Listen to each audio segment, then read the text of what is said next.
Hi everyone, I'm Dave, welcome back to Goodford Model Railway. Just doing a, just realised it's been a while since I've done an update, and actually I think I've probably done a bit more on the layout than I realised since the last one. So just a quick spin around the layout to show you a few bits that I've been up to, and yeah, enjoy, thanks.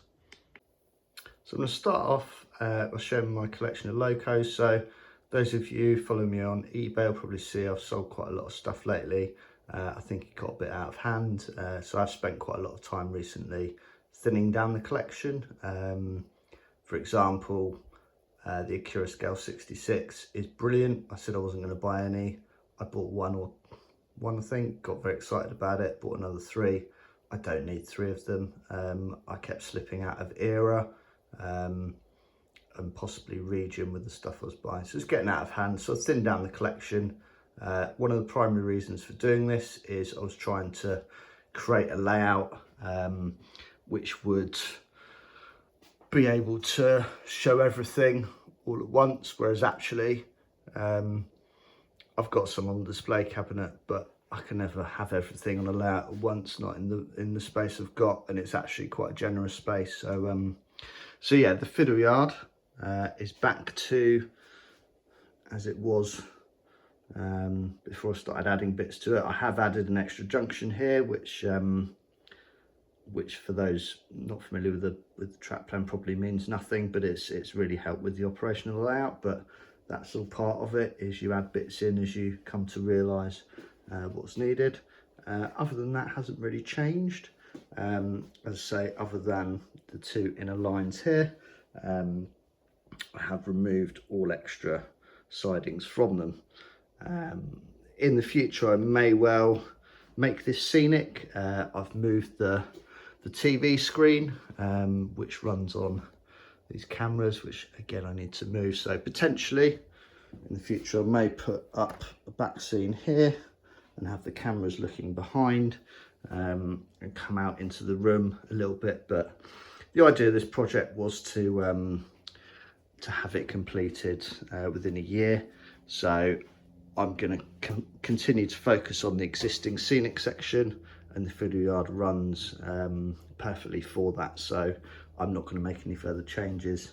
So one thing, for example, that I have come to realise is the fiddle yard was recycled from the last layout. This corner here is a massive area which I'm not making use of, and I could bring these points much further round and have much longer siding going into the corner, and these 4 or 5 tracks at the back here, which currently house short trains, could be longer. But actually, do they need to be longer? But it could be similar to this corner here, where you've got a very small amount of space there. So that's the off-scene stuff. Then we just jump into on-scene. Starting at this end, I think this was done on the last video. I've made some bits of playground. I can't remember who they're from. I did actually notice that the slide is particularly massive. Put it in comparison to a flat.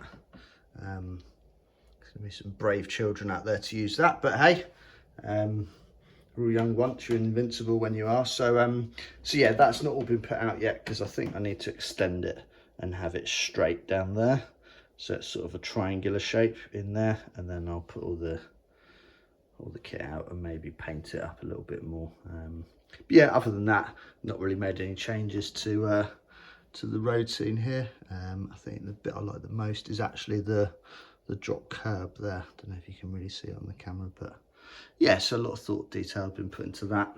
Probably need to add a little bit more detail to this garden, some flower beds and things like that. This is actually a community centre, so yeah, I might need to it looks a little bit too forced at the moment. It needs to be a bit bedded in more, but I'll come back to that. This section in the corner here, I've taken all the odds and bits off of that. I will probably raise that up slightly more, so probably put a little bit of insulating foam on there to raise it up, to have an embankment, and then flat with some houses running parallel to the track around the corner to emphasize the fact that it is is a corner and it's not all getting, I want to get away from everything being straight lines because the real world isn't particularly straight. So so yeah, that's another project, but you know, everything around that is okay. I've done a bit more work on this section here, so where the signal box is. Don't think that was done at all the last video. So I've just added some trees and shrubs and yeah, the mast as well, and just some odds and sods. I've also made a slight embankment at the back there with this warehouse. Just a little go at scratch building. It's come out quite nicely. I think I'm just going to keep it quite simple. I might potentially have it as a Tesco extra, but either way I just need a bit of signage to go on there, and then that's it. I think I don't want to overcomplicate it. And then what else have we done? So yesterday, actually, believe it or not, I built this rather large looking warehouse type structure. Initially I was going to put the car park that you can see there perpendicular to the angle that it's at now and have it running down there. Whatever I put there isn't going to look quite right because it's too close to the tracks, but I think a bit of modeller's license is required. But actually when you're down at this sort of level, I think it looks okay. So the building itself, principle is going to be that it was an old warehouse and it's been converted to a Premier Inn. So you can see you've got some blank, made a little entrance down there. And I thought this will be like a back road running along one track, and then you've got a road that goes underneath. So I'll have a little back road there to get into the Holiday Inn, because in theory the drop down bit stops there. So that's sort of the last bit that runs in front. So you have a Holiday Inn there, the car park, which I may increase the height of. So that's a scale scenes kit. They're really good and very cost effective. My only gripe is that my hands hurt after doing it because there's so much cutting involved, especially with this kit. Yeah, it just hurts my hands afterwards because it's not pre-cut. You stick bits of paper onto card and then cut it all out by hand. So it's quite hard to do. So I do try and I do tend to put off doing them. I've finished off all the ballasting and work around. This sort of section here, I guess, is pretty much finished. I've added a bit of wall down there, so when I'm doing running shots like that, you don't see the edge of baseboard, you actually see real world stuff. So it's not a bad running shot considering that's only, I don't know, 18 inches wide, something. Added bits of litter. I would say that the key thing that I need to do is weather the tracks. Someone has pointed out in previous videos that the concrete sleepers look a little bit too pristine, especially versus the points. So I need to work out how that airbrush thing works and give that a whirl and give it a bit of a spray. But yeah, so it's coming along. The next bit I've done is a building site, or the start of. Now potentially, so this comes out maybe 6 inches, maybe not even that. And it was done because, if you go further along, you can see it goes all the way underneath. And the bit you're looking at now in the front here is actually a fallow road system. So a little van comes out of this tunnel here, runs along there, and then goes under there, and then runs behind and then back round. So it's come out for that reason. I potentially will extend this baseboard into the room because this bit here is lift out section, so I can reach down there quite a long way. And I thought what I might do is have a fixed bit, sort of 4 or 5 foot wide here, will coming into the room by 2 or 3 foot, so I could reach across there easily. And actually in the back corner here, I can pop up in that corner, so I can reach quite a long way here. So what I might have is a few bits on the front of this section that sort of slot in. They're not permanent fixtures. So yeah, that's food for thought for the future. But as I said, I will just focus on getting the what's here finished first before I start doing extensions. So the yeah, the building site is coming along. The water stain marks, I thought they would go. I did spray that bit with like diluted PVA that I used to do ballast, but it stayed. But actually, it doesn't look too bad. It looks like it's just rained or something, like it's not actually that bad. So I may extend that effect and do a few more puddles in the other section, but I'll put a bit of hoarding down there, so it's quite clearly a building site. But yeah, I think the key for that sort of thing would be less is more. I think potentially there's a bit too much on there already, which is why I thought if I extend it. And I really like the Bachmann Ceiling Craft cement set. I've got that. I just don't know where to put it because there isn't really anywhere on this bit of the layout to put it. So if I extend it out, then I might put it there and spread this out a bit, and that would make a really nice scene with the station in the background. Yeah, talked about the car park. I think I might do other scale scenes kits in this gap here. Probably what I was thinking of doing is like a shopping centre or the back of a shopping centre, but I want to get away from just plain brick because I think that might look a bit out of context, especially when you're looking so close to the railway. So that's open for food for thought. These flats here, the one on the left is just the basic normal kit. The one on the right is an accumulation of two kits. It's not finished yet. I think I might run them all the way down. My concern was that actually it's too close to the railway, but as I said before in the warehouse, I think you got to have a bit of modeller's license with some things. So that might look pretty good if I increase the height of the one on the left and then made another 3 of the one on the right, and had it going all the way across behind the station there. I think that'd look really impressive. And then a couple of kits that I built on the end here. So it's a double height office block. That's from Modelux UK. Kits are okay. I'm not sure about the they just took a long time to arrive. I'll leave it at that. I'm not going to say any more. I'm not here to question how people run their businesses, but and then the kit on the end again, that's Modelux. As I said, I really like the kits, just took a while to arrive. And then the actual station itself has come on a lot since I last did an update. It's almost finished actually.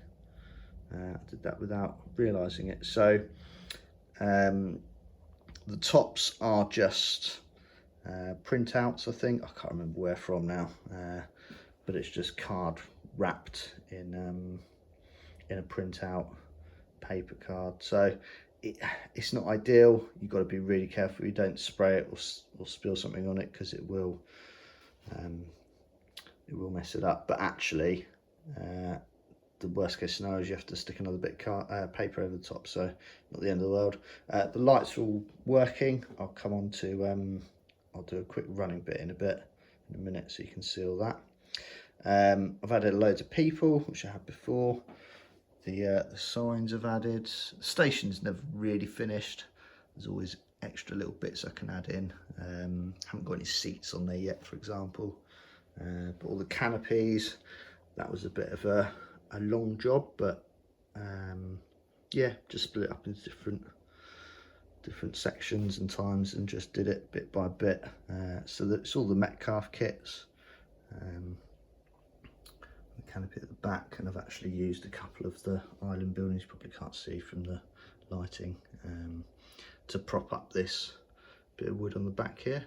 So that building is again another Metcalf that I've extended at the ends, so it runs into the footbridge, and then I've used the Pico overall roof on here. So the idea here, I may change the shops. They look all right for now though. They're just a little bit too flat for my liking. But anyway, I've got a load of more Metcalf low relief kits, so that's a job for another day. But the idea is that you've got a road on the right hand side here, and then on the left it's like another couple of lanes for taxis, drop off, buses, bits like that. So that's another little project. I like having sections that are sort of projects in themselves. Blending it into this bit has been a bit of I had this problem on the last layout, but I think I'm just going to have a retaining wall there and then a flat bit and then another retaining wall there. So you'll have a retaining wall and then flat and then another retaining wall, or maybe just a retaining wall here and then a grass embankment that goes up to the end of a retaining wall. How I'm going to finish off this corner, I'm not too sure about yet, but yeah, for the most part, I think that's everything I wanted to mention on the layout. Yeah. So last thing I wanted to talk about is semi-automation. Now, automation is something which excites me because it means that I can focus on running one train whilst all the others are running around it. And it means that actually you don't just have one thing running at a time. There's more going on. Now, earlier on in this video, I mentioned that actually on these two inner circuits, I've taken away all the sidings. Now, there's a very good reason for that. So as it stands, these two lines here are semi-automated, and the line at the back there is semi-automated as well. Now, the line at the back, you can see that's just a shuttle, which has got a 158 on it at the moment. So the two lines are done slightly differently, but they both use ABC braking. So for those of you who are not familiar with ABC braking, essentially you put a cut or a join in the brake in one of the rails, and then you put a diode matrix across it, a little module which costs a few quid, and it you then program the trains to stop within a certain time frame on the ABC braking. So as soon as they hit that section of track where there's a brake, they'll say, right, okay, I need to stop within a certain distance, irrespective of what speed I'm going. So actually, I'll always stop at that point. Now, I've taken that to the next level with these two inner tracks and put a timed module across the brake. So to override the ABC module, you basically short across it. So you put a jumper across it. So the way I've done it is put a timed module. I think they're from Megapoints controllers, and that module just breaks that or makes that join, and it shorts out the ABC module and then it goes off. So let me just show you the modules quickly. So they're under there flashing away. There's two of them, one for each track. As you can see, this bit here is the actual ABC module. That bit there is the timer, it's a dual timer, and then behind there is a what's that one? That's a relay. So that relay is connected to one of these, an accessory decoder or point controller, and that is so that I can switch it on and off. So I can just have things running around on these two inner loops and just override the whole system and just operate it manually just by making a connection or flipping a switch on my iPad to control it. So as you can see, they come to the station, they stop for, I think I've got it set for a couple of minutes, and you'll hear the relay click in a sec. I think those are the doors closing. So those are two inner loops and they run around. There you go, there's the relay click. then the 800 will take off. Now, I've done it so that the random sounds on the 800 are also coming on and off at certain times, so you could hear the whistle there. So I worked out the length of time it takes approximately on the actual module for it to stop, and then I said, right, whatever it was, say 2 minutes, so the whistle should go off after 1 minute 55 seconds of being stopped. And I've just played around with it and done it that way. I haven't actually done the same with the HST yet, because I've only got it last week or week before, so I've not long had it. At the back, the 158, which is not actually there at the moment, so that runs from this little siding at the back here, and it just runs down completely independent from the main line under the tunnel there, and that just spins around the corner, so it currently is under there. And again, I think it's every 2 or 3 minutes that will stop out there, and then it will come back and then stop in there. That's actually a lot easier to set up.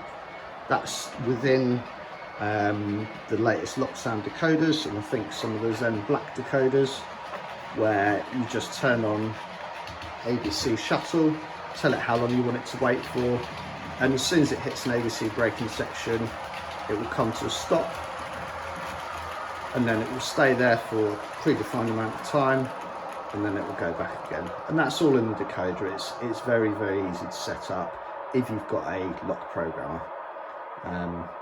So hopefully I've explained that well. I didn't want to go into drawing diagrams and too much depth.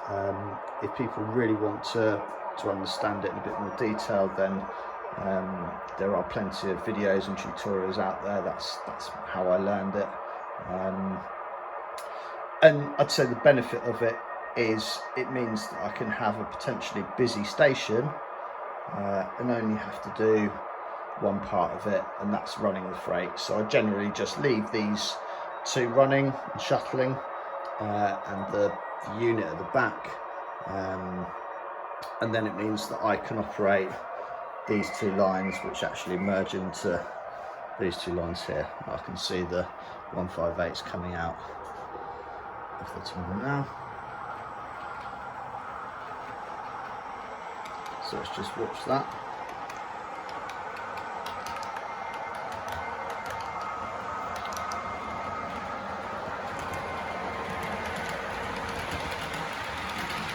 So the 158 is such a great model itself. You've got the door lights and everything. Although since I've installed all the canopies, you can't really see a great deal. But yeah, so the door lights will come on. It'll stop there. Doesn't help that you've got something in front of it.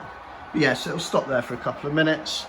Door lights will come on with all the sounds, and then it will come back again. I think the two inner ones I've actually, so the 800 and the HST, I've actually set to slightly different times so they don't leave and arrive exactly the same time each. And they're also set on different speeds, because the HST, you don't want that zooming in and slamming on the brakes. It's already fairly sharp on the brakes, but because the 800 comes into the station from the fiddle yard, that can run a bit faster.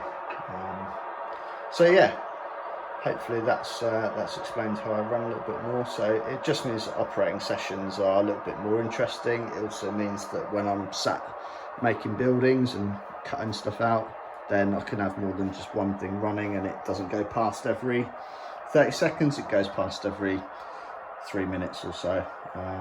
Potentially in the future, as I said earlier in this video, I may well do something on these tracks here, so I might well add another module onto one of them, probably this one here, with some signals, so it will stop at a signal for a predefined length of time, and then at the station as well, so I could potentially have a freight on there, or I could have another station over here. The possibilities are endless to a degree. I know that there are automation software things out there. I did actually purchase a license for iTrain some time ago, I didn't really get on with it. I don't want to be bogged down with programming. I spend a lot of my time on computers as it is, so I don't really want to be doing that as part of my hobby and my fun time. So so yeah, I've abandoned that for this layout, certainly at this stage. So yeah, the semi-automation I think has actually been set up quite quickly and easily. Yeah, so yeah, very pleased with it. As you can see, it adds a little bit more realism to stuff rather than it just spinning round and round. Didn't really want to have to go out into the garden to give you a longer running length. Anyway, I'm waffling now, so yeah, any questions, feel free to drop me a comment. If you've got any suggestions or ideas, then yeah, please do let me know. And until next time, thanks very much, take care, cheers.